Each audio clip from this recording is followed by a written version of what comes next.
Kane, it's 1-0. We're fucking down. 13th in the championship. The takeover happened as I said it would. People will be. Oh, when have we got Leeds?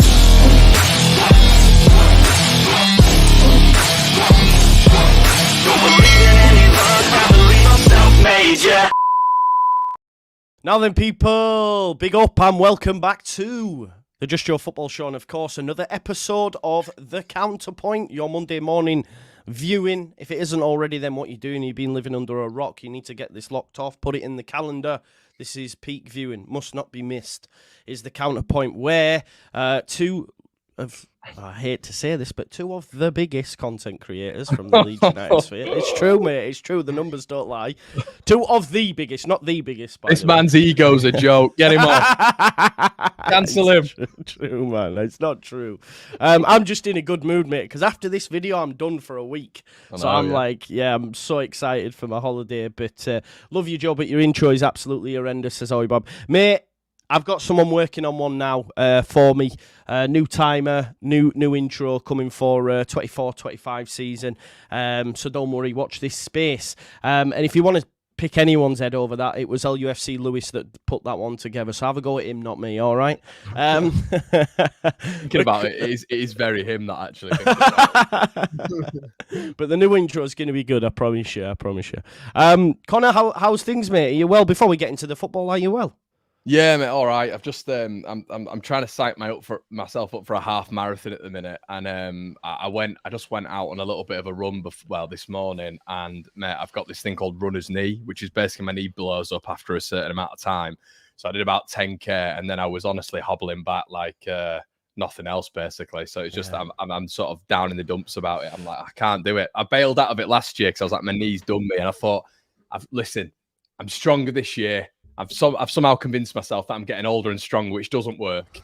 And yeah, mate, my knee's blown up. But other than that, mate, I'm all good. I'm excited for Leeds to actually sign some players for once. 100%. I want to see you running that half marathon in the Stone Cold Steve Austin knee brace, mate. I want to see it, like hobbling over. Mate, I've got two of them. I look like a right dick. Honestly, it's just get 2 cans of Red Bull for the finish line and give it the old. Don't be putting those hands up like that again. You'll get clipped. Oh, mate, I have it all the time anyway. I'm used to it. I have Lord Ash watching my shit, no doubt. So do you. And he's always, him and Mr. Dodo are always clipping me up. I'm used to it by now. Rosie, don't feed into it. Don't feed into it, man. He's full of shit, man. He just needs to you know, book his ideas up and get it done. Yeah, Rosie knows indeed. Right, mate. Listen, we've got to talk about a certain energy drink, and you know, the news came to us last week, which, you know, as a content creator, absolutely buzzing, because it was like, wow, we can speak about some stuff. Yeah. So that was exciting stuff. I don't know if you heard, bro, on a certain message board. I don't think I told you, actually. I forgot to mention it. On a certain message board, the general rhetoric was Leeds United YouTubes were being paid by Red Bull to push a positive narrative. I don't know if you've seen that. Or we're made aware. No, someone actually messaged me and said, by the way, the latest conspiracy on Wacko is that YouTubers have been paid because of the positive response to it. How much did you get off Red Bull, mate? Too much. It's filling up the rest of this room. I can only just fit my camera in. I've got Red Bulls on one side and dollar bills on the other. It's funny, isn't it, man? But yeah, look, it was.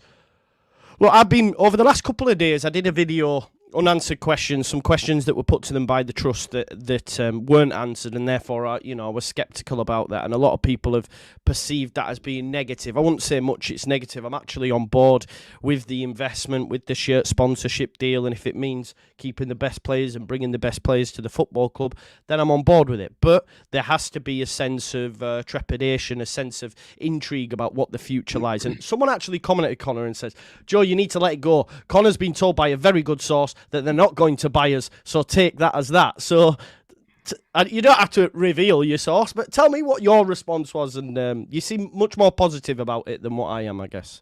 Yeah, but it's just been paid off, innit, mate? When you get paid off, you'll sell your soul to the devil. Easy. Just pay me money and I'll sell it. I don't care. No, mate. But yeah, you know, it's in terms of source and ITK, it's nothing like that. It's, you know, me and you get told certain things, don't we, every now and again. And that's that we are quite lucky to be part of, you know, that sort of Leeds sphere and stuff like that. And it's sort of no secret on my channel that, you know, I was told from a pretty decent person that there's no pathway whatsoever for them, like immediately. So I sort of did a stream on, like, as soon as it was announced. So I knew a little bit beforehand. So I like set up a stream, and yeah, that just a few little bits really of which the person was being very, very clear, of which it was like, you know, I understand the worries. We know what the bite back's going to be. Essentially, we get it. But yeah, look, here's X, Y, and Z. And then it further happened through the questions that X, Y, and Z was completely answered, you know, previously to when I was chatting to this individual. So, yeah, the thing is, Joe, even from a holistic standpoint, looking at it generally, I do always feel they've been pretty transparent with us.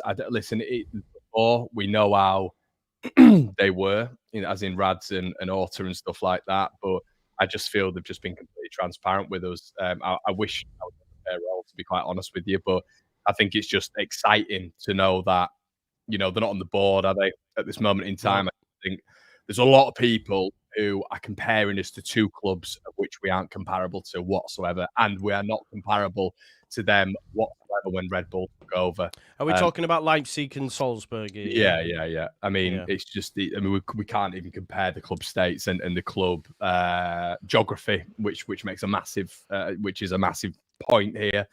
So yeah, I just think it's very, very different, and I think a lot of people are just taking that, running with it, and saying, look, we're going to be taken over by Red Bull in 5 years' time. Prague's going. I mean, some of the theories I've heard, Joe, Prague's going to leave in 3 years' time. They'll be forced out by Red Bull. It won't be the Levi. They won't have any input on the stadium. Leeds are going to move the stadium. There's going to be a big bowl in Wakefield.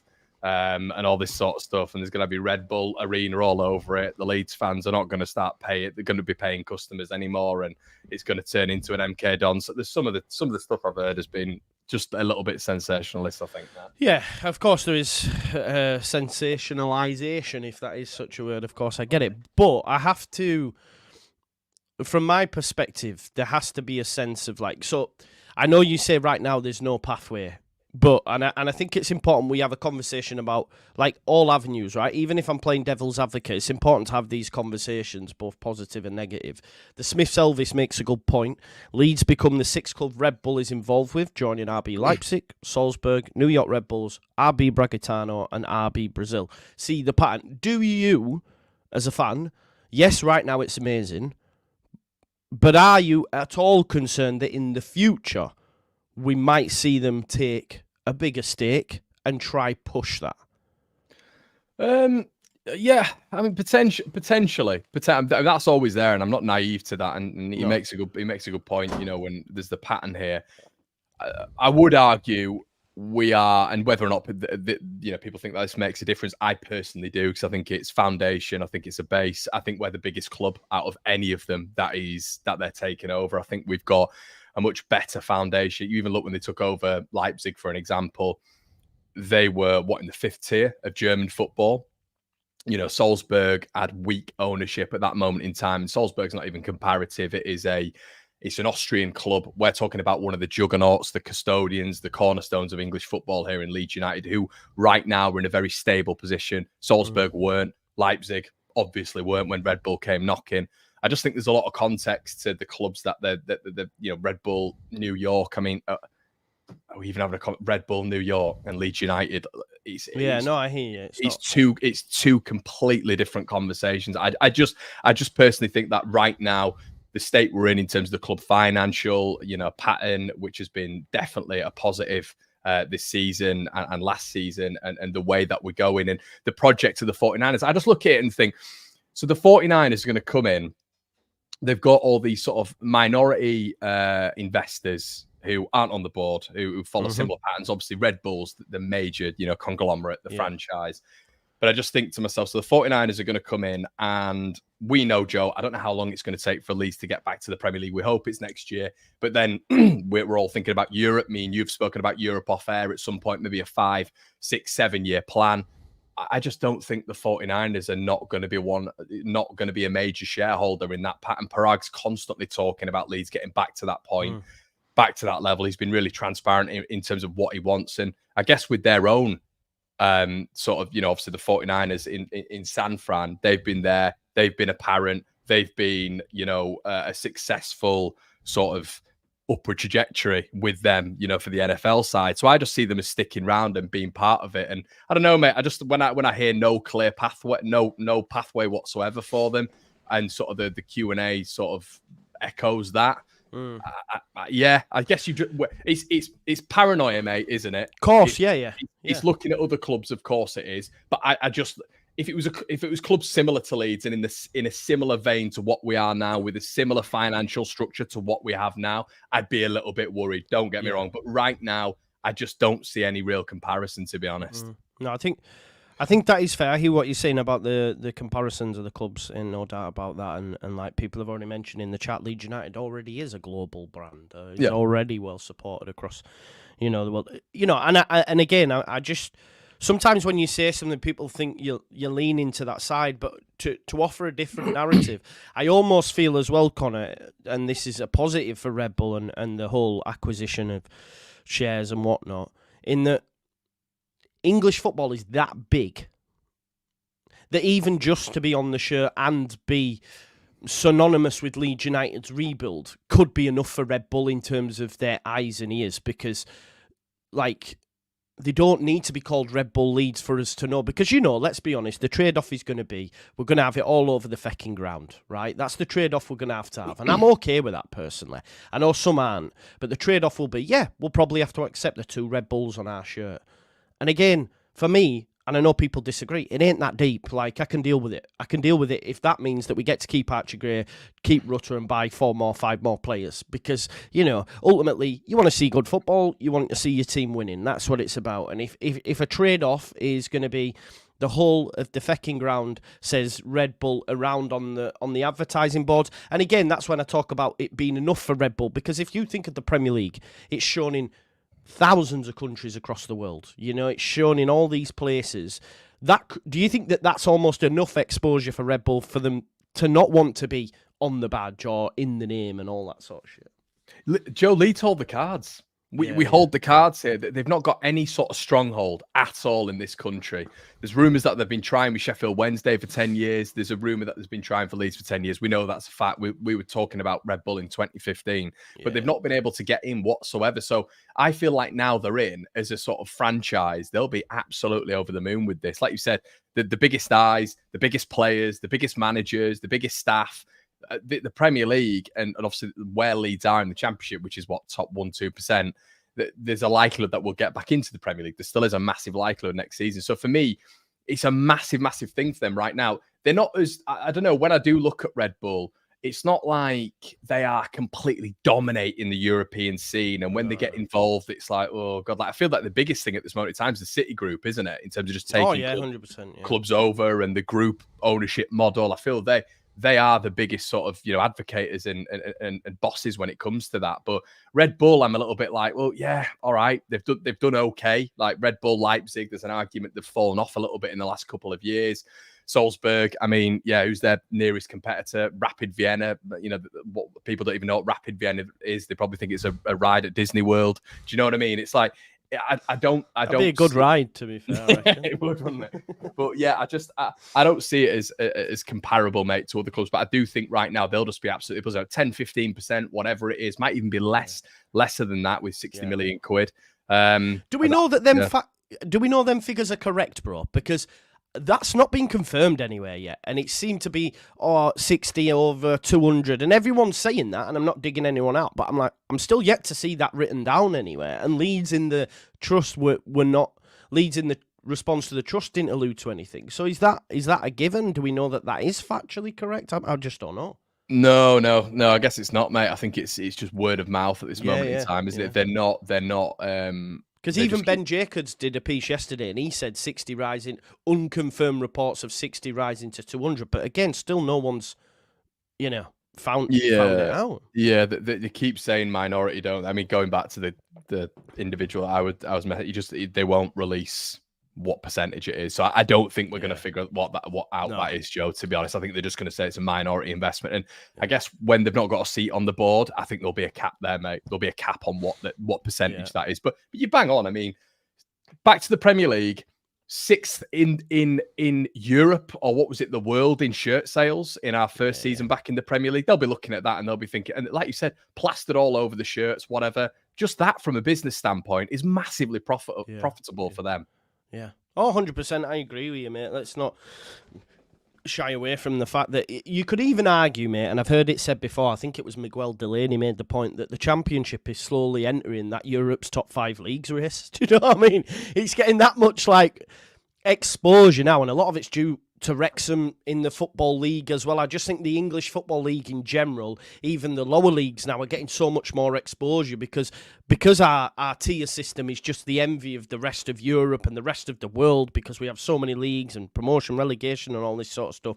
Then you've got the new Sky deal for the EFL. I think they're showing like 8 live games a week now, every weekend. I think they'd said in the Championship there'll only be like 4 3 p.m. kickoffs. The rest will be all dotted out at like Friday, Tuesday. You know, like it's going to be a bit mad. So I think even the EFL now, the Carabao Cup's going to be now shown on terrestrial TV as well. From a certain Joe, what they do know is it's the biggest deal. It's the biggest commercial deal in EFL history. And for me, I understand there's been a little bit of cynicism towards it, but what we've got to talk about, mate, is just this dinosaur mentality. But it's a contradictory mentality, because all the same fans still talk about Leeds getting into Europe in the next 5-6 years. How's that happening then? How's that happening without mass investment? It has to happen. So this isn't like it's one of those. Leeds haven't just earned hundreds of millions overnight. Of course they haven't. But I do think it's a step in the right direction. I think, expertise, experts, but also that capital, which is going to be able to give us a little bit maybe of leeway when it comes to those PSR structures that we're talking about, but also giving us a little bit of leeway and that sort of aura that Leeds United have just completed the biggest deal in EFL history. That is massive, and that'll be huge for players. Players will be looking at it and going, "Oh, bloody hell!" Like, so Leeds do mean business here. I just think I get the skepticism. I get it's Red Bull, but I think there's just other factors that people have got to look into really before making this huge sensationalized conclusion that Leeds are in 5 years. And look, we don't need to go on about certain people who I feel are pushing this a little bit. I've been a bit disappointed with what I've been seeing. I've said that to you. I just think people will hear a certain narrative on Twitter or whatever it may be, and they'll go with it, and the entire fan base will then be convinced. I just think people have got to make their own minds up a little bit about this, and we've got to base that on what the 49ers have shown us so far, which is complete transparency and a development, in my opinion, in the ownership. 100%. No, I hear what you're saying, and that's all I've tried to do over the last few days with it, is try and show different sides of it, man. We can all have a conversation about it. That's why the Counterpoint's a great show, and having these discussions. Talking about sensationalization, Tim says thousands of countries, Joe. There's only 200. I did say thousands of countries across the world, didn't I? Maybe there's loads of Red Bull new countries being made as we speak, but no. Yeah, you know what I meant. Thousands of places, Tim. I'll come back, yeah. Right, deal's gone through. We don't know the figures, but it's obviously very, very positive. It's going to help the club. Parag said it's all going back onto the training, onto the field, which I loved when I read that. How great is that to hear? Fucking hell. Amazing, it was. When he said that, and he said it could be the difference between keeping a player or selling them or buying a player.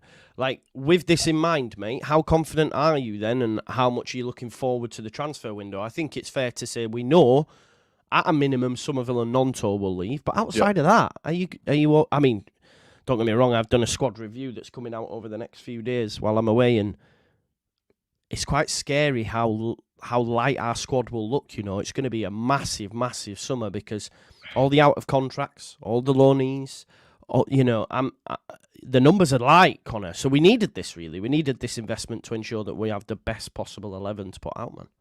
Yeah, 100%. And there's a reason they've got the investment, Joe. There's a reason they've gone out and got the investment. They're shrewd businessmen, and that's what I keep coming back to. And we can't have this sort of, projection of success. And we also just don't think that we can.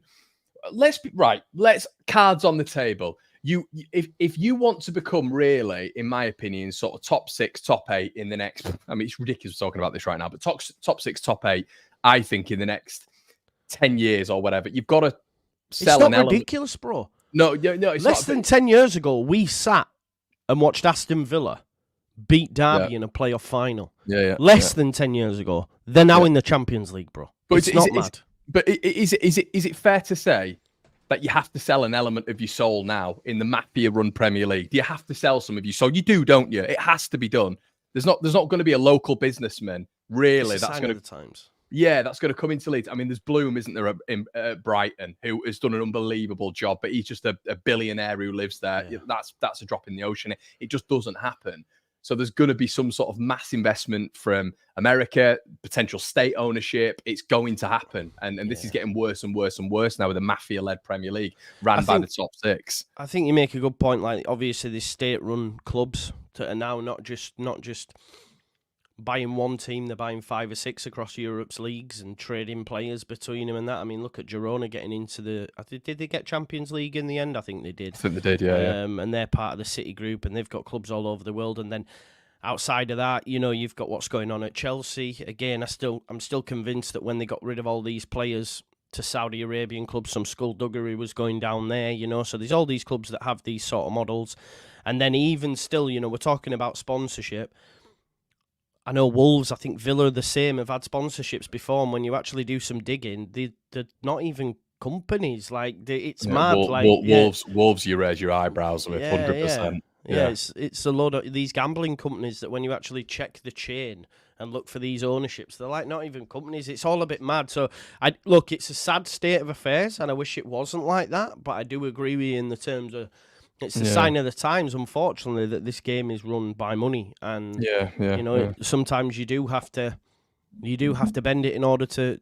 But because if we're being honest, bro, Leicester, Nottingham Forest, and Everton, when we went down, all broke the rules, and out of them 3 teams, we're the only fucking team left in the Championship. They're still all in the Premier League next season, and it leaves a sour taste because ultimately the punishments they get are nothing comparable to what they learn, because again, money runs it. And look, I'm not saying I want our club to go and do them sort of things, but it just shows you that you can even cheat to fucking win still, because the 3 clubs, you know, that we went down in replace of are all in the Premier League, and we've got another season of fucking Championship football. It's frustrating, man. It's frustrating. I just think there's this idealism with a lot of Leeds fans that we can retain, and we hope that happens, Joe, but we retain this atmosphere. We keep Helen Road as it is with just incremental margins, but we keep the atmosphere of the South Stand and the Cop, and we keep it as it is, and we rise together, and everything stays the same, and we don't become one of the corporate clubs in the Premier League, and we don't have tourists, and we remain Leeds United. It's just not realistic. It is not. I'd say probably the last club in the Premier League, or maybe a little bit like that, are Everton. And Everton are moving to Bramley Moor very, very soon, where it's going to become a corporate bowl. You're going to get more and more tourists. It's on the dock. It's a perfect location in Liverpool. Nice. I just think, mate, when you look at it logistically, it's all changing now in football. And I didn't answer your question there, mate. I went waffling on. But when we're talking about transfer window, of course. I mean, I don't think we're going to be buying absolutely, every Tom, Dick and Harry, but it's going to give us a lot more sort of leeway, I think, in the market. And he said, hasn't he, we're going to be aggressive again, which I love. I actually quite like what he was saying, to be honest with you. And I just think right now, Joe, the club is in such a good space. Me and you've been doing this for a long time now, and I know we're in the Championship. I completely get that, but I feel so confident right now with where the club's at in terms of the foundation. And Red Bull, to be fair, has helped that. But I think there's so many fantastic players we can get there, Joe, on loan and for really good value. Really, really good value. We've got enough assets now to accrue a decent value and still be at the top level, I think. But yeah, I think I'm looking at. I think if we want to act like a big club, with what's been happening with Red Bull and just Leeds United as just grandeur anyway, I think they've got to keep Gray, they've got to keep Rutter, they've got to keep Ampadu. I think they keep those 3. I'll be happy. I'm expecting Nonto to go, and I am okay with that. And I've come to the realization. I think we all have since we started the season that whatever happens with Leeds, well, maybe not if we're in the Premier League, but Championship, he was always going to go. Somerville has been courted by pretty much every club in the Premier League, it looks like, at the minute. But do you know what, Joe? I think Championship level, there's a hell of a lot of players who we could go for who aren't nowhere near as good as him, but can definitely mirror his attributes and cause damage in this division. 100%. Even on loans, bro, from Premier League clubs can be done. You know, just to look at Amari Hutchinson, man. I know he's not going to come now, but yeah, we're going to be fine in terms of those players that will leave. Just to switch it a bit, because obviously there's some noise coming out from Wales. Rodon's pulled out, and we'll get onto Rodon in a sec. But Ampadu announced as Wales captain in Ramsey's absence and looks to take that moving forward. I was chatting before on another show about him being Leeds United captain next season, even if Strout returns. What do you think? I just think because Cooper's going to leave. We've not seen the return list yet. I thought we would have had it by now. Yeah, We've still not had it. But what do you think to the captaincy next season? Do you think he'll hand it back to Strout, or will it be, well, Ampadu had it that long, Strout's got injury issues, Ampadu never misses a game, let's make him captain? I think the captain role's changed, hasn't it, Joe, a lot of the time. Like, we'd have probably looked back at, obviously me and you weren't about at that point, but you look at your Billy Bremners, you look through history as well, your Strackens, etc., etc. I think it was a different era, and the archetype of a bruising captain is Roy Keane, isn't it? It's probably your David Batty's and stuff like that. But Batty was quite a quiet lad on the pitch. But I think it's changed a little bit now, mate. I don't think it's all about. And the managerial structure's changed, hasn't it, Joe, in terms of you can't have managers anymore balling at youngsters because it just doesn't work. So no. I think on the pitch now, it's not as much of just barking at certain individuals and making them get in line and stuff. I'm sick of hearing, that's not a captain, that's not a captain. Strout, I think he leads by example on the pitch in a very, very different way. I think he's a quality operator. You still see him talking, but I think he does it in a calm manner, and I think that's natural. That'd make me at ease on a pitch instead of just a moron just bouncing his mouth out at the back. It'd just do my head in that. So I like what Strout gives on the pitch, but I also think you make a really good point when it comes to dependability and reliability. They're the two biggest assets in a player for me. And if Strout, the problem with Strout is I absolutely love him. I love him. Yeah. But the problem is he's going to miss 10 or 12 games a season. Leeds need to prep for that next season. If he's going to miss 10 to 12 games, you saw the problems it gave us towards the back end of the season in particular. I think that you're right. When you're playing, if you're playing that many games on the and you're showing leadership qualities, and you've got that many minutes for Leeds per season, I think you got to go with Ampadu. I'd love Ampadu there. Yeah, 100%, mate. I think so. Staying with the Welsh lads, obviously Rodon's still not yet said bye. We've seen Conor Roberts say bye to Leeds. We've seen Anthony say bye to Leeds. And Rodon's still not done that yet. Calling it now return list with Rodon signed, says Bobby. I don't know if that'll fly, because obviously the transfer window doesn't open till, another 7 days. But with Rodon not quite saying bye yet, and I know it's on his social media and stuff, but are you confident he signs, mate? Because I think outside of Ipswich, I don't know where else he would go, Conor. So I'm thinking we sign him on a permanent. How are you on the Rodon situation? Or would you look elsewhere? Is this what we're yeah, thinking? That's the good point, isn't it? It's a good. What do you? I'll put it to you. What do you reckon? And I'll answer. Yeah, I think. Yeah, obviously nobody's asked me this before, not even any of my mates. So I'm a little bit. When you look at, it's almost like, Joe, when you've not, like, those jewels where it's like, oh, I've not had one of those, I want one of those. There's that shiny toy. It's like, oh, I want that, and I just see like Nathan Wood, Ashley Phillips, and I just see some of the centre back options. Jacob Greaves, if we could get him from Hull, and I think, oh my God, they're just unbelievable players. But then I look at what Rodon's done this season, and let's be honest, he's been top 5 in the division. So I need to just calm down a little bit. And him next to Strouk is obviously an elite partnership at this level. So, mate, it'll be us or Europe, won't it? I think. Yeah. So I think you'd have heard something from Ipswich. I think you'd have heard a few murmurs, and there's been nothing really, has there? So maybe they're looking a little bit higher. It is on the Rodon situation, and I'm not like throwing shade here, but like, he was great. I just think sometimes we can get attached as football fans, and I don't know if it's the same everywhere else, but certainly as at Leeds United, to emotional players. Yeah, definitely. You just need to thump. And You sometimes you just need to thump the badge, don't you? And Leeds fans want you signed. My only reason for this is because I've seen everyone clamouring for Conor Roberts to come back, and I'm just not quite sure what the infatuation with him. Obviously, we were linked to Alfie Gilchrist, for example, right? Who played right back for a host of games last season, but is predominantly a centre-back. Came through at Chelsea as a centre-back, got likened to John Terry, captain their under-18s all the way up to 23s at centre-back. And when I seen him linked, I thought, okay, so is Farke seen him as a right-back, or is he coming in as a right-sided centre-back? Because that's his position by trades. Probably right-back, because we need a right-back, but I did start to think. But then someone actually said, if Lampard goes to Burnley, let him take Gilchrist and then we can take Roberts. And I'm like, why though? Because he couldn't. Look, at the end of the day, Archie Gray seen off 3 right backs at this football club. He's seen off Sam Byram, he's seen off Jed Spence, and he's seen off Conor Roberts. And if you're not getting in over an 18-year-old kid, yes, he is generational, but right backs are not his position, then why would you want to then go sign him because he's a good lad? Yeah. Do you know what I mean? You bang on with the sentiment stuff. It's once again, didn't he, Joe? He spoke glowingly about Leeds, the club, and all that. Yeah, the club. Look, mate. Look, let's be brutally honest.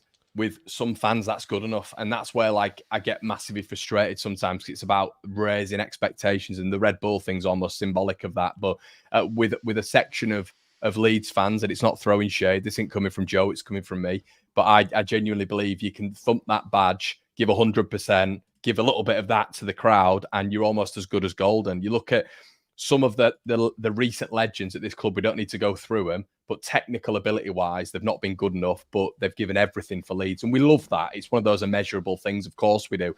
But I also like a top quality player as well to match that. So, yeah, mate, there's people talking about Byram. Yeah, I mean, that's another conversation. Would you not? So here's one then, because we'll probably disagree on this. I believe I would give him another year, Conor. Not as a starter.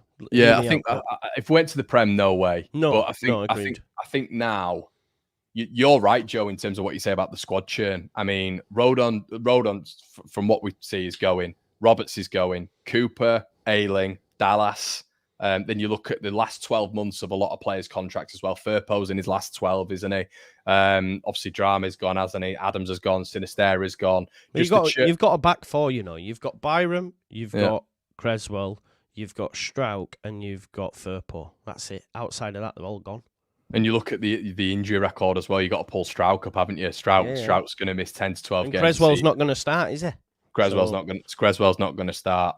Yeah, exactly. Shackleton, he's out of is he 12 months as well, or is he out of contract? No, he's gone. He's out of contract, mate. I don't know if he's gone, but I think he needs to go play, doesn't he? Yeah, he's going, isn't he? So yeah, you look at that. There's a massive check. What's going to happen with Darlow? Are we going to keep Darlow around? I don't know. Is there any point in that? Do we need to get a goalkeeper who's actually going to compete with the number ones? So the number ones performances will go a little bit higher. Like you said, Somerville, Nonso. Yeah, mate. It's a lot. Bamford is another one. People keep talking about the noise around Bamford. I don't think it's never ever been as hot, to be honest. So yeah. Yeah, there's a lot there, mate. It's a big churn, so it's going to be a big summer for. That's why they need to hit the ground running on the 10th. 100%, yeah, definitely. Talking with right backs, mate. Can I get your response to the fact that Jed Spence played? I don't know if you've seen this. I found it quite laughable that he rocked up at the charity game dressed in a Deadpool mask. Was that him? Was it him? Yeah, it was Jed Spence. Is it definitely Jed Spence? Yeah, definitely Jed Spence dressed up. I've seen some response. He's putting in stinkers and all this sort of stuff. He scored a right goal off the right. But someone said, like, you know, starts the season on loan at Leeds, plays 7th time in the Championship, goes back to Spurs for perceived attitude problems, then rocks up at Genoa, doesn't do well there, mate, barely played, and then he's then playing for Beta squad. I mean, what? Look, there's a video coming out tomorrow re-rating him as a signing, because we did sort of like looking back over my previous ratings, and I rated him a 9 when he came in. And it's just mad to think what actually happened, and now. Yeah, but were you wrong? No, Like, no, I was right to rate him a 9, by the way, at the time. I'm not Yeah, disagreeing there. No, I'm just saying, like, how bad that signing ended up being, man. yeah, it did. I just can't. I can't get my head around. I know it wasn't great, but we didn't give him the tools at all, did we, Joe? I mean, for goodness sake, we played him left back for the majority of his time here. Like, yeah, okay, wasn't great, 100%. And, you know, we look at that Sheffield Wednesday game. We'd have lost that Sheffield Wednesday game if he hadn't made that recovery run.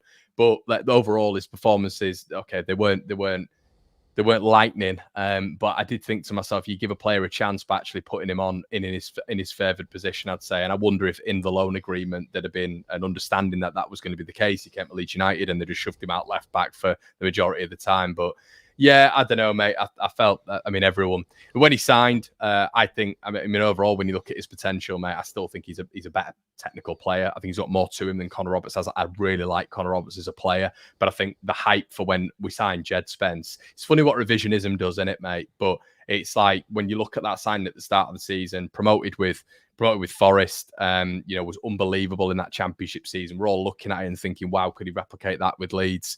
And it just didn't happen. And the problem is, Joe, we've had that with way too many loan players, in my opinion. Eddie been another one. Yeah. So you won't get no sort of love from me for Jed Spence, to be honest. I think I know, I expected that. Yeah, he's had one good season at Nottingham Forest. Outside of that, he's been absolutely shocking. And it's a shame. It's a shame because he's clearly is a player, though. Although, if you watch some of that compilation from that game, that head-down running is a joy to behold, man. That's what I do when I'm on a football pitch, man. Yeah. Don't look up. Hey, it is what it is. Yeah, but let me just, that was that say what Evie said. Oh my God, he's a footballer. He can play in different positions, and he's, what does that say? And he's too young, to demand to play in his right back role. Spence's, I mean, the latter bit's fine, but the whole conversation, Evie, is that, you know, you're not getting the optimum from a football player. To get the optimum from a football player, you need to play him in his right position. I wonder how Joel Pro would do right wing. You know, it's okay, yeah, he wasn't great, 100%, but you know, to get the optimum out of football player, and because we all heavily criticised him, understandably, you have to have him in his correct position for at least 5 games, then we can judge him, in my opinion. But there we go.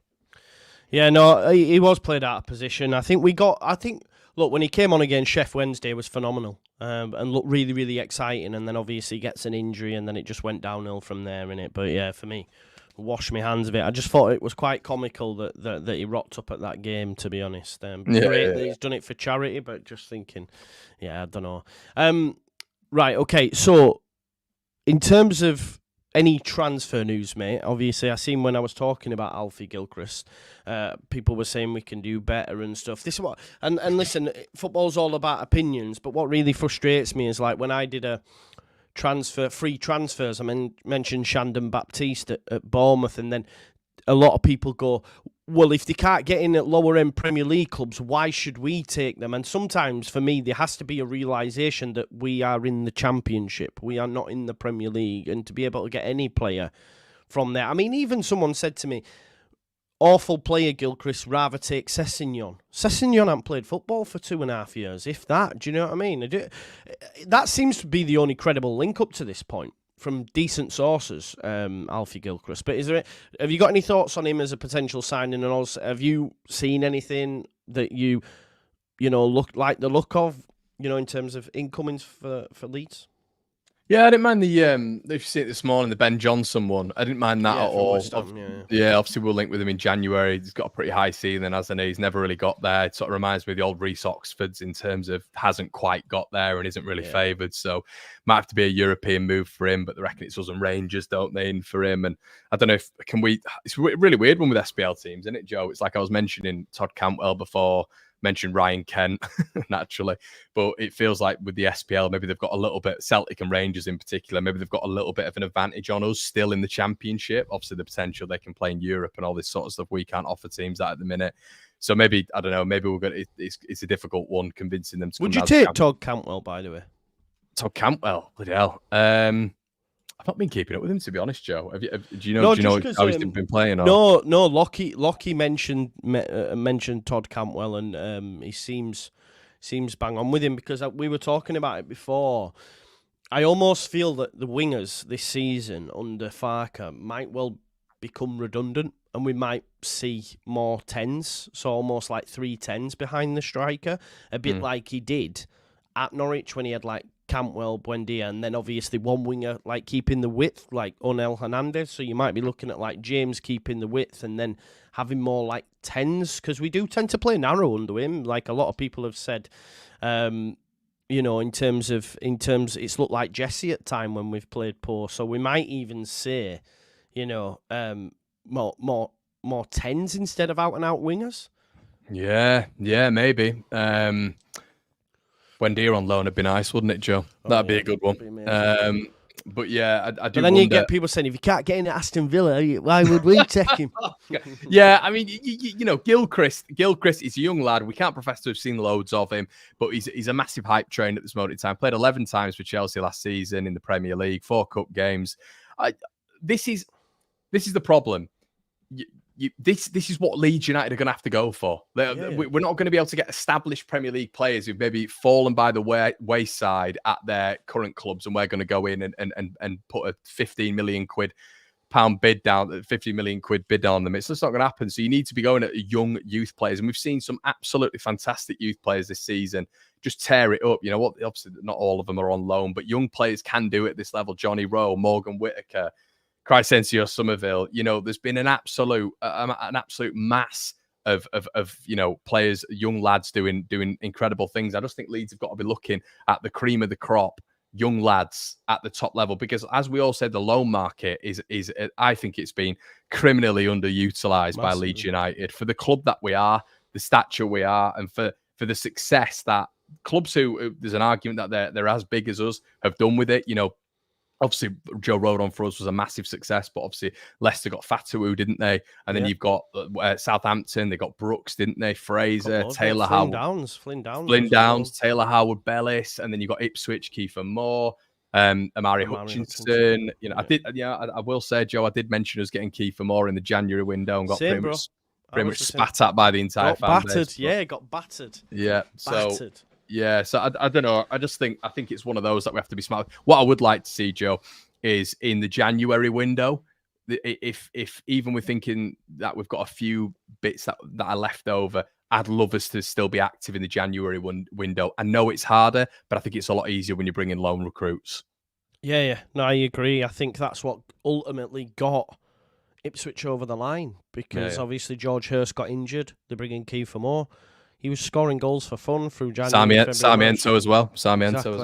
Yeah. They went and, you know, took him off of West Brom's bench and stuck him on their bench, you know. And I said that at the time as well. Someone of that ilk that can come on, because I think what was criminal from Leeds United's perspective looking back now is the fact that we didn't have one midfielder on our bench in that playoff final. That is insane. Yeah, we didn't have one midfielder. Well, I think the interesting. I think we've had this. Someone said it on my chat. It's going to be interesting. I always think keep an eye on Kenny McLean. Yeah, honestly, I would take him. I would take him, bro. It would not surprise me whatsoever. Someone just put in the Dan's put Oscar Dan not even a 1% chance, mate. No, exactly. yeah, exactly. Maybe a year ago. Maybe. Do you remember like 4 or 5 years ago, we were rumoured by City Extra to be getting Phil Foden? Do you remember that? Nah. City Extra were putting out for ages that Leeds were like the front runners for Phil Foden, and then Guardiola turned around at the end and said, "I want him to be laying off David Silva a little bit more for another season." I was like, "Oh god," which you can understand, right? Because look at that now. I swear we might have even done stories about Cole Palmer maybe a couple of seasons ago, maybe. But yeah, look, it's mad, isn't it? How quick things change in football for sure. In terms of, you know, next season, Conor, Farke's now confirmed and stuff.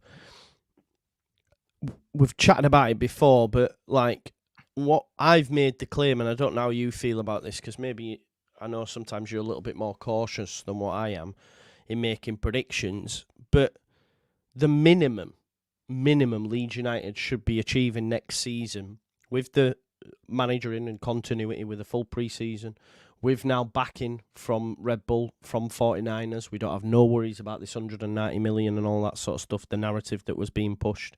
We don't have to worry about that anymore. A minimum's automatic. I would even go as far as to say, from game 1 right to game 46, you need to win the league. If you don't win the league this season, then it could be deemed a failure. Obviously, we get second, I'm not asked. But it would be a failure for me even if we landed in the playoffs, bro. So I don't know how you think going into next season. And I also want to ask you, didn't win a game in the first 4 last season. That can't happen this time around. Like, how long would Farke get from 49ers? Because I think they've seen it as a 2-year plan. If we're October and not in the top conversations, I think there'll be a conversation, mate, because time will be running out. Yeah, he can't. Now, obviously, you've got another. I know, listen, we've mentioned several times that they're a minority shareholder, they're not on the board and stuff, but even look at the American structure, Joe. The Americans are just winners, aren't they? They're winning. Yeah. They just compete for the top spots every single time they want to win. And Parag's pretty much said, if you read between the lines several times, you know, we're not here for the wooden spoon. We are here to win. They wanted to win the league last season. That obviously didn't happen. But the league was at a ridiculous level last season. I mean, if we'd have finished ahead of that Leicester side. And really, when you look at it, that Southampton side, the way it was built was, I mean, the depth that they had, the experience that they had. I think they had more balance than us, Joe, across the pitch, like way more quality and balance, you know. That midfield was, there's an argument, it's a Premier League midfield already, you know, if they're able to get Flynn Downs in. So, yeah, the team's coming down. It'll be interesting to see what Burnley do, won't it? Obviously, Stevie Cooper's rejected them. That's Lampard, mate. Is it definitely Lampard? Well, they're having conversations. I think Sam Matterface said on a podcast this morning, and he's best buddies because he's like going, "Oh, Lampard will work there, man. Get out of his ass." But yeah, I think there's conversations that'll be had between Lampard and Burnley. I mean, nothing like the English football pyramid, just rewarding mediocrity. It's unbelievable. Well, look at Company, bro. If Company wasn't good, he wouldn't be at Bayern. I tell you that as a player. 70% football, innit? Play 70% football and you'll get a job. It doesn't matter. It doesn't matter about the results. But yeah, so I think it'll be interesting to see what they do. The most fascinating thing for me, Joe, is it's a bit of a move away, innit, from Company ball going to Stevie Cooper. That is that from what Cooper was at Forest anyway. That's very different. So it'll be interesting to see what they do. It looks like Luton are just flying under the radar a little bit, sticking with Rob Edwards. Sheffield United, I think there's going to be a lot of turmoil. I think they'll do well, if I'm honest, to be in the top 10. I think they're really going to struggle next year in terms of... Be interesting to see what happens with Daniel Jebison, to be fair. That was a weird link. But yeah, I think with Leeds, it just depends, Joe, who we let go. Does it? If we're turning round very, halfway through the window and we've lost Nonto, Somerville, and either or Archie or Rutter, you'd be turning around and going, okay, that's going to be tough to replace. But I'm not. Recruitment is key. But yeah, I'd like to be honest. You know, Joe, when I make this claim though, like people are saying, Joe, it's too early to say, and it's a fair comment to say it's too early to say. It depends on recruitment and that. But for me, I think that's also on the board though. Like for me now, there are no excuses. So you best get recruitment right. You best get results on the footy pitch. Like, there are no excuses now. For me, now we are the biggest team in the championship. We have the most financial might in the championship. We have the best individuals in the championship. Okay, Luton may have a conversation because I think they're championship ready and raring. But my point is, and I know maybe I'm over-egging it, but I just think Leeds United have everything in line. Joe, the individual that we're talking about messaged me back and said HMS pissed the league. When? So I was quite surprised when the individual said that, but that is, I think that's their intention. I think that is their intention. It is all aboard. You know what I mean? So if that is how aggressively they're going at it, and they'll know that they're smart people, that 3 clubs are coming down now. There's been an 18% reduction in our parachute payments. They've made up that 18% in terms of what they're coming down with. But can Red Bull placate that a little bit? I'm not, maybe. Is there even going to be an increase of other of the minority shareholders? Maybe there will be. I don't know. But it seems that Leeds have got some financial might next year. So the size of the club, the fan base, which is going to be there week in, week out again next season. You've asked me about Daniel Farke. Look, I'm I'm a little bit reserved about Undecided, I would say. I think so. Yeah, I'm probably 51-49 in terms of keeping him in. I've said that. I think if Leeds United got promoted this season and they'd have removed him and replaced him with the Prem manager, you'd have been cool with that. Yeah, I would. Yeah, I would. And yeah, that's maybe a but I try not to involve feelings in it. Yeah, and emotion. Yeah, I get that. Yeah, I try not to. I try to be quite ruthless with my thoughts with it, really. And I just, but I don't think they'll have done that. No. But it's funny, Gabe was saying on the show, Joe, obviously he's been on yours as well recently. He was saying he reckons they'd have gone up and just got rid of him, which is interesting. Obviously, being from the American side, but yeah, I think he's got a tight lead. But it's funny how they come out, don't they? Constantly, and Parag was saying it again. He loves him. He pretty much mirrors him. So I mean, I don't think would you be upset if they went on a little bit of a choppy run? You started seeing Burnley maybe and Luton step ahead a little bit, let's say hypothetically, choppy waves a bit with Leeds United. But would you be frustrated if you heard from the 49ers, let's say we had another message from Parag and Parag went, look, we're going to continue how we're doing. We believe in this project, blah, blah, blah. How would you feel then? No, I think for me, I'm genuine and dead set on Leeds need to be front and centre from game one. Okay, we can drop points here and there, but I think for me, we need to be running away with it. I think that's why some people might say it's wild and football doesn't work like that, but ultimately you have everything set up in place now. Daniel Farke, 49. Bielsa 2.0, yeah. Yeah, we won it by 10 points. I want something similar, mate. I think this season just gone was an anomaly. Like, to have so many good teams, like obviously not every season. There's only us and Sunderland that got 90 points and didn't go up. And I'm not getting on the 90-point train before everyone goes mad. But my point is as well, Southampton were on 87, yeah. So they were only 3 points behind that. So you almost had 4 teams with 90 plus. Yeah. Almost 4. That is insane. And that might be a sign of the times of the Championship now with the Premier League money. And that might happen more often. But historically, it doesn't. So we're not going to get that this year. Because as you've rightly said, Sheffield United, they're in the shit. But Burnley have, what will happen with their manager, what's going to work out.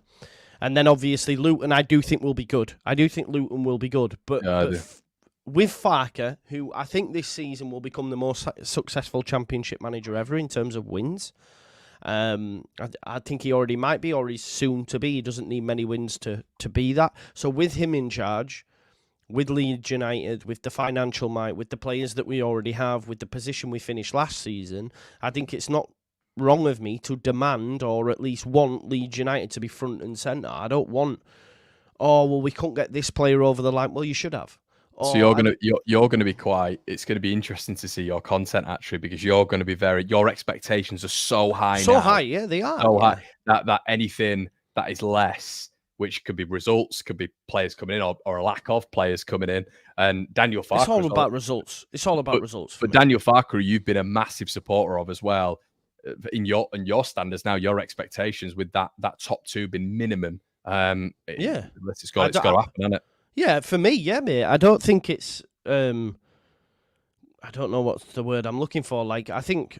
Not been like overzealous or anything. Yeah, I don't think it is. It shouldn't be. Last season there was a lot of context that had to be applied because look at the summer we had. It was shit. Let's be honest, it was shit. We lost Sinistera, for example, on the last day.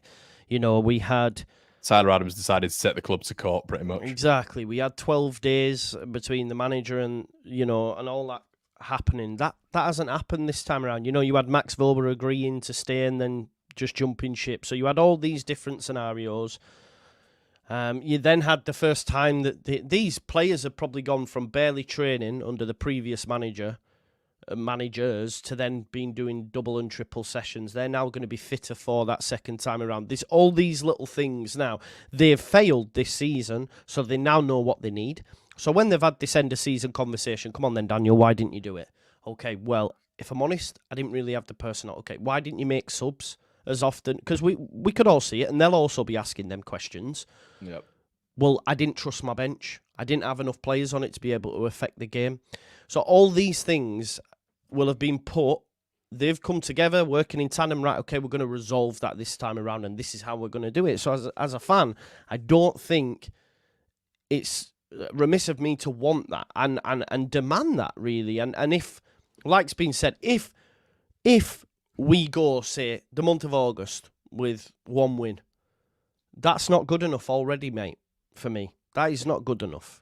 Yeah. I mean, we ended the season. I mean, the points tally, it was quite incredible, wasn't it? Because I think Sheffield United finished with the previous year with like 90, was it 93? And Burnley got 9 on 100, didn't they? And or was it like beyond? Well, we need to do what Burnley did, bro. Yeah. They were front and centre game 1, bam, see you later. Yeah, That's what I expect. Yeah, they had a tiny dip, didn't they? But they were able to like get. I mean, that was the standard of the division. I think that season it wasn't great, but Burnley, yeah, they flew away with it, and as well, Joe, you know, Zahori, Taylor Howard-Bellis, they made an absolute mockery of that loan system. They flew with it. They did so well with it. They got so many quick, agile players in, players of quality. They had a lad off the off the right who'd cut in and just ping it in, like, you know, I can't remember his name, but yeah, I remember seeing it on the company documentary and stuff. But yeah, there's a lot there for Leeds United to get this right. What they've got to do, Joe, is learn. But the big thing for me with Daniel Farke, I don't want to hear any excuses next season. I don't want him to be telling me about experienced championship rivals and how we didn't do that. I don't want him to be telling me about how he's able to get the best out of strikers and then the strikers not delivering over the course of the season. I don't want to hear any of this. I need for him to, and I understand we've given him a little bit of leeway, but I don't want to hear these excuses come out and then Leeds fans to suddenly love him again because he turns around and says how great we are as a club and how magnificent the fans are. It needs to be this season. I'm right. Listen, we all want him to do well. If he does it, fantastic. We'll all back him. If he falls below that standard now, which should be set and should be, there's going to be a lot of pressure on him this season to get it right, and he's got to get it right quick. 100%, mate. Like, can I ask you, is it like genuine we're talking about next season? Because I'm sort of checking myself as I'm saying these things. Is it too wild of a statement? But do you fear anybody in that league like you did last season? Because I know you feared Southampton, were wary of what they were going to do. You feared Leicester. I don't think we feared Ipswich until midway through, potentially. You know, for a while, all of us thought they might drop off. But do you fear anybody? Like, do you not expect, bro? Or are you? I know you're a little bit more cautious and might say, oh, well, top 6 at minimum. But do you not think we should be expectant as a fan base? Yeah, I do. I do think we should be expectant. I think the standards at this club have been far too low for far too long for the grandeur of the club. I agree with you. I think the expectation, with how they are talking, and how aggressive and this huge deal that we've just get done, I agree with you. I think it's got to be top 2.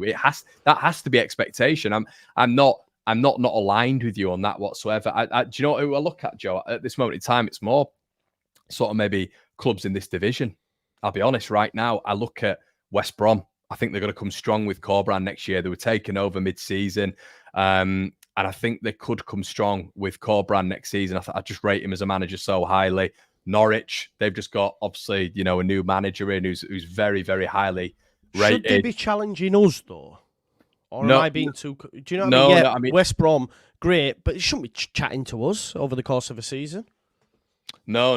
Maybe there's fans who say, though, that because we're out of that first year of parachute payment, should we be challenging Burnley, Luton and Sheffield United? But I think we've got our house in order now. It looks like we've got our house in order, of which we didn't have last season. And Joe, there's an argument that Burnley won't have the house in order. There's an argument that Sheffield United won't have the house in order. But if we start quickly, they've got to do exactly what we did to Leicester and Ipswich, which is catch up and somehow catch up 12 to 15 points or whatever it was at the beginning of the season. The problem is, Joe, with this division, we as a fan, as a club, we never get any favours, do we? We never get any favours by everyone. So every game is 5-10% more important for the opposition. And the 49ers have to recognise that. Farke has to recognise that this isn't Norwich. You know, when you go to Cardiff on a Tuesday night, it's not going to be 8,000 Cardiff fans there. There are going to be 12,000 Cardiff fans there when there's Leeds, you know, when Leeds are in town. There's a graphic from, it was the 92, I think, that put out and put all the rivalries in the Championship next season. It just put Leeds versus everyone. Yes, no, brilliant. And that's, I don't know if they'd have properly understood that, the 49ers. Last season should have been a big eye opener for that, because I think that is massive in terms of the difference that makes, mate, because Leeds can't be off it. Any game week, we can't be off it, and that's what you need to prepare for in terms of recruitment. Yeah, No, I agree with you 100%. David Lamb's just asked me, is Farke the sort of manager to improve players? They get some things thrown at him, mate, that I disagree. I just give you Junior Firpo, and that's all I have to answer the question with, if I'm being totally honest. Of course he improves players. There's this whole narrative as well that, you know, does he use young players because people think about Mateo Joseph as a soul, but we had the youngest squad in the league, I think, or second youngest, so yes, he does use... Second one, yeah. So yes, he does use young players. There's a lot... Listen, we can criticise, and I will criticise next season if we don't get off to a flyer, but some of the stuff that gets banded about is just factually incorrect, in my opinion. Because, yeah, you can't... Would you start? Would you be starting Joseph? Yeah, I've said that, and I've actually been quite surprised at some responses of people that I've had on that said no, he should be second sub. Andreas said it. I think Jers said it. I'm not sure on Lockett, but there's some that have said he should be off the bench. But for me, I'd be happy with him starting as our number 9. But I think a lot of people just want us to go get a number 9, and that's why. But for me, mate, I'd be happy as long as he has a full pre-season. Conor, I don't see why he can't. That's my only excuse, or the only excuse I can have for Daniel not starting him in more games, because he didn't have a full pre-season. He was young, but now, again, no excuses. Full pre-season, does bits on the training pitch. He should be the number 9 for me, mate. What about you? I think it's so easy to say put him on the bench. I think it's so easy to say that because it's almost like he's a risk. You know, he's a risk. Archie Gray was a risk at the start of the season. I think it's very easy for people to turn around and say, no, I wouldn't have him starting. And unfortunately, the same people, in my opinion, would still be sticking with Pat Bamford, because Pat Bamford as a number 9 is better than Joel Perreault. We all know that. He's annoyingly the spearhead of the 4-2-3-1 system, helps us out a lot more. If Joel Perreault was to play that Norwich style game every single week, then listen, amazing, but I don't think it suits him that much. Farke won't switch up systems for the whole season, so it's going to be Bamford. So I think the second fiddle comment is for me, it's lacking in ambition again, because for about the 9th season going, we're going to be talking about having Patrick Bamford as the number 9 and having a streaky. The thing is, so if Bamford is to start in the number 9 again, if he's to start, we know that there's going to be points in this season where he's going to be out, right? He's going to be out for a full season. So then you're going to get Joseph and probably Perreault chopping and changing in terms of who's going to be in that sort of number 9 role when Bamford's out. So there's going to be no consistency built up there, no momentum. They're going to be cold when they come in. And I just, I don't see. I think overall, I don't see Perreault as that number 9 for 46 games straight. Joe, I think we've all said that. I don't think the Norwich game takes my eyes away from that. And when you had 16 clubs in for him, Joseph at the start of the season before he had this season, I don't, how good, Joe, does our number 9 have to be to start for Leeds United? Like, how good does he have to be? Can we not have a breakthrough season with someone like Mateo Joseph? Is that sort of unrealistic? I don't understand why it is, to be honest. I think to be fair, I think when they were talking about like as backup is if we bring a new striker in, I think a lot of us now are on that. I think we do need to. Not listen. If you can move him on, you would move him on. I just think you'll struggle to with like 2 years still left on his deal and the money that he's earning. I think I would move Pat on, but I mean, I'd like Josh Sargent personally. I think he would. Pat ain't go. Bamford ain't gonna go. You don't think he will? No. Well, who's gonna take the the wages and all that sort of stuff? I know. Yeah. Yeah, it's gonna be. It's gonna be a mad summer, mate. It's gonna be a mad summer because. You know, there are going to need to be a lot of incomings. I don't know. What's the most important position for you, mate? Goalkeeper. No, I don't know. Do you think he goes just on that when he called him the best keeper in the league after Norwich? If no one comes for him, I think he's our number 1 next season. Yeah, he is. He's number 1, isn't he? And we just know we know this. We know what we're getting with him now. I think a season in the Championship. Mr. Wayman's going to adjust those expectations, and I think we all know what's going to happen, don't we, throughout this season, mate? So yeah, we'll have to wait and see, bud. We'll have to wait and see, but I think he stays. I think the most important position now, probably, if we've been honest, is if we can keep hold of Firpo, it's probably a right back, innit? We need a top right back at this level for me. I want a 10 or an 8, a box to box 8. Because I almost feel that Kamara and Gruyev are too. They're not. We need an attacking force in there. Is Gray that? I'm not sure. you can't have another season. You cannot have another season where you don't get any goals from midfield. It's criminal. No, exactly. That's what I'm saying. Criminal. I think it's not naive to suggest, had we have had an 8 in Kamara's place that was not gun shy, they'd have got minimum 5 goals. Yeah. Minimum. Yeah. And that could have seen us over the line, potentially. You know, it's just these little increment gains. Let's not forget we only lost on the final day. So, you know, and yeah. But that's like set pieces, isn't it, as well? Set pieces, got a goal scorer from midfield. Yeah, I know it's a ridiculous job, but imagine if you have a Gabi Sarr in there. What do you get? 11 goals and 12 assists or something like that. It's like, 100%. and you this is what frustrated me a little bit with Cresswell. I'm not saying Cresswell would have come in and nodded He'd have every scored ball. though, bro. He would have scored. I mean, look at what he did at Millwall. Everybody wants proof. Everyone wants proof and evidence of him scoring and doing stuff from set pieces. Well, look at the season before.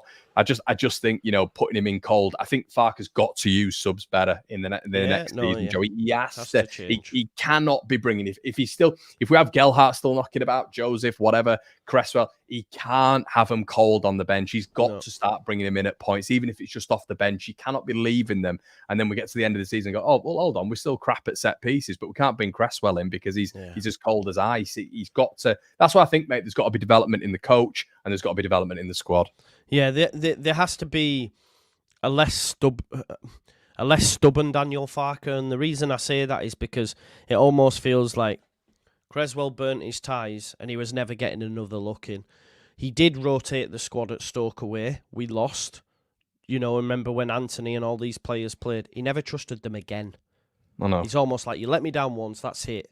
And I just feel that that's one you know, he's not exempt from criticism, of course not. Even Bielsa wasn't. But I think that's one thing I will say is that it almost felt like once you've fucked me over or done me wrong, that's it. And of course, there has to be a certain stubbornness about managers, even the greats, and I hate to say his name, but Alex Ferguson binned off Roy Keane, binned off Jaap Stam, you know, because it was his way, and you need that. You do need that. But sometimes when it comes to the detriment of the team, of course you have to question it, because at times it did come to our, you know, it was our detriment, because we could have used Cresswell at some points. We definitely could have used the bench more. I don't disagree, because Anthony's not a bad player. He didn't have a great season, but again, was he used enough to be able to show us that? Nah. So, you know, all these things. But that's why next season, these need to change. If we're, like I said to you before, we're, you know, 1st of September and we've had 1 or 2 wins out of 4 or 5 games, it's not good enough, you know, if we're still seeing the same signs. Because what I will say, if we go with the same this season, then the team, there's a blueprint. There's a blueprint on how to beat Daniel Farke's Leeds. So if we go into next season and we're seeing the same things again, and it's like, well, this isn't going to work, because we're going to go throughout the full season doing the same things. Sean says, Farke's stubbornness cost us Premier League football. Gil makes a good counterpoint. That's not right. Joe, he gave Nonto another chance. That is also right, Chris, but I think maybe he sort of had, because Nonto was exceptional. In the Championship, Nonto's exceptional, so he maybe forgave him much quicker because he's. Yeah, I wonder if Nonto was a bang average player, if he'd have put him in. Or, yeah, exactly. I don't think so. Some players you just, well, like, listen, I'll get more if he'd have got murdered if he'd never played Nonto again. Let's be honest, especially when we're losing games. Yeah, we'd have all been, you've got to play Nonto. So, yeah, and we sort of were like, oh, Anthony, meh, but we wouldn't have been like that with Nonto. So I think it's not been negative as well to have expectations. I think realistically in football you've got to have expectations for your club, and as I've said, I think there's been too long where Leeds fans don't have expectation and sort of are okay with mediocrity. I think this season we've got to literally go into it, and it's not arrogant. There's an expectation there with what's been said board level and what the expectancy is now. We've got to go into this and demand really high standards, and I think if that's, you know, created off the pitch as well in terms of us fans, I think, you know, it'll only galvanise the lads on the pitch. 100%. Behind the scenes, mate, they were in on Bank Holiday Monday. They were ready. You know, we've seen Red Bull come in. You know, and I can't wait till the transfer window opens, because, you know, a lot will be a lot will come to light, and we'll see just how active we are going to be. Brian says, how do we address dropping points versus the teams lower in the league? Even if the league is weaker, we lost out to the bottom half, ignoring the final. Yeah, we weren't great against these teams because they knew how to set up against us, and there wasn't enough tactical fluidity and flexibility from the manager. And, there wasn't. We've seen him change it once or twice, and that's not enough because, you need to do more of that. Because, like I said, now there's a blueprint. If we do the same things we did last season, then we'll struggle to beat them teams again, unfortunately, Brian. Because if you want to play us in a gunfight, gun for gun, we'll play you. We'll probably beat you. We've seen that against Ipswich. We've seen that against Leicester. But the facts are the majority of the division aren't going to come and draw their guns. They're going to go, we'll hide for a bit. Do you know what I mean? So that, we'll sit in. We've seen it. And there are very, very smart managers in this division. The likes of Carlos Corberan, the likes of Mark Robbins. They will do this, and they know it's a long hold slog, 46 games. These little points against Leeds United can see you, let's be honest, the league's that tight that a few points against big sides and then win the games in and around, you can see you get the playoffs. Yeah, 3 wins, 3 or 4 wins, isn't it? Exactly. So he has to change, will change, and hopefully he will, but we'll see. David says, will it be the same next year, Joe? This is why I criticise Farke. He can't tactically beat Lob. Look, again, the way I give him a lot of not as critical last season is because as good as the squad was, it wasn't his squad. I think we'll see a different Leeds United next season. I don't think we'll see the wingers being as prominent. As I say, I think we'll see more of what we've seen with his Norwich side. Whether that works in the Premier League, who knows? But we got to get there first, I think. So he gets this summer, right, to put that right. To everything that went wrong last season, he gets this summer. Because he got promoted twice out of this division with Norwich, so he knows what's needed. And let's not forget, his first season at Norwich, he didn't do well, mid-table. Bielsa also didn't do well. And I know people go, well, not the same teams, etc., but he didn't have his team.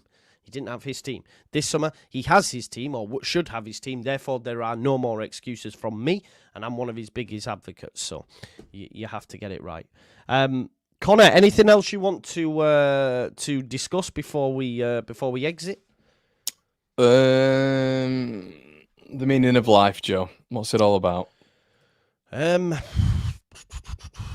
in the moment, man. Live in the moment, I find, because we spend too much time fretting. Look, yesterday's gone. Tomorrow's another day.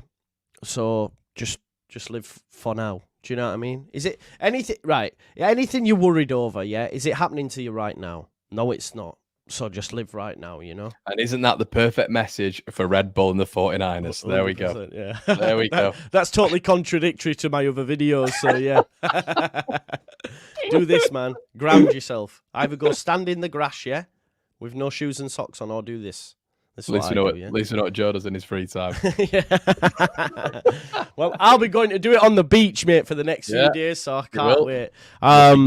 Yeah, well, I'm looking forward to it. Listen, folks, make sure you go check out One Leeds. Of course, you already are. I know that.